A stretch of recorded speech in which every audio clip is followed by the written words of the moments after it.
Yo, what's going on guys, it's your boy Max here, welcome back to another Sunday upload. Today we're going to be talking about why Fortnite will never get back to the top and pretty much hit the heights it used to hit. Now this is a bold claim, but I'm pretty sure the majority will agree with me here. It is very unlikely that Fortnite will make a comeback and, if anything, come back stronger than it used to be. It's just very unlikely. Now, to be honest, games dying out is inevitable, and you gotta think games hit their most popular point once, and this period was pretty much season 3 and 4 for most people. The Fortnite black hole had everyone thinking whether Fortnite is gonna come out with something special, but season 1 chapter 1 became one of the most underwhelming and just one of the worst seasons ever introduced into Fortnite. It lacked content, it was really boring, and I'm pretty sure we can all agree that it was just not one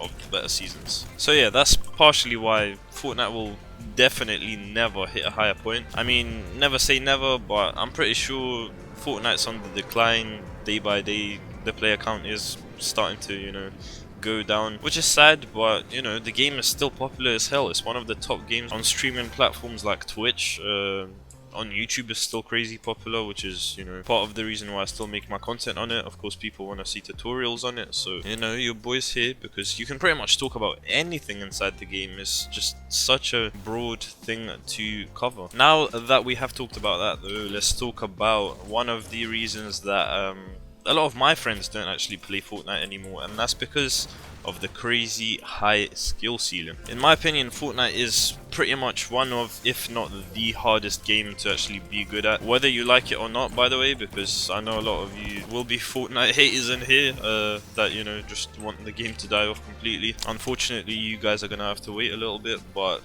this skill ceiling being so high is just a massive problem that's not being solved at all. Like, Epic tried to introduce skill-based matchmaking, and that pretty much failed and never really worked out. People are even more unhappy than they were before, to be honest, and that's gonna be another point in the video later on, but let's save that for later and actually talk about the game changing so fast. A ton of people just quit because they simply could not keep up with the content that's within the game. Fortnite changes by the day. People get better by the day as well, but the most important thing for the casual players at least is whether they can actually understand what they're doing inside the game. I mean, looking at Fortnite from somewhere maybe midway chapter 1, something like season 5, and comparing it to how it is now, like, it is crazy. And while it may not seem like such a big difference to you, people who have jobs and responsibilities that basically aren't kids, because let's be real, the majority of the Fortnite community is young as hell, just simply can't keep up with how ever-changing the game is and how quickly it evolves. Basically, what I'm trying to say is you kind of have to play it all the time on a regular basis to know what you're doing and be quote-unquote good at the game. And some people are just not willing to sacrifice that time, which I don't necessarily blame them for, because at the end of the day, where does being good at Fortnite get you?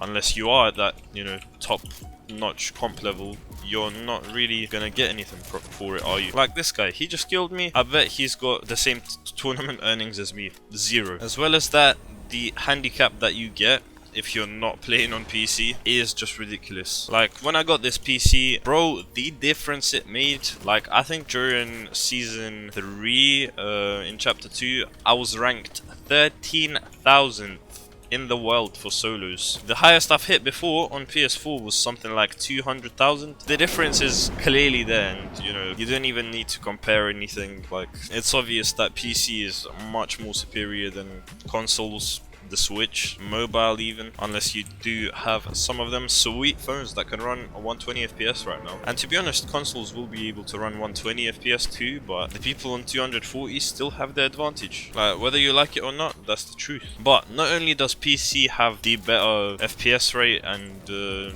not only is it more responsive, Fortnite actually made it so that you have to pretty much play against PC players if you are on any other platform. Of course, if you are of a decent enough skill level, because skill-based matchmaking is still a thing.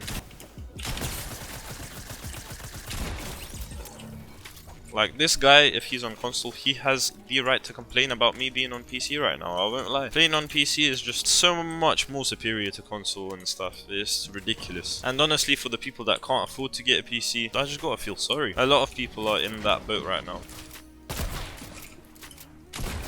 Oh my god.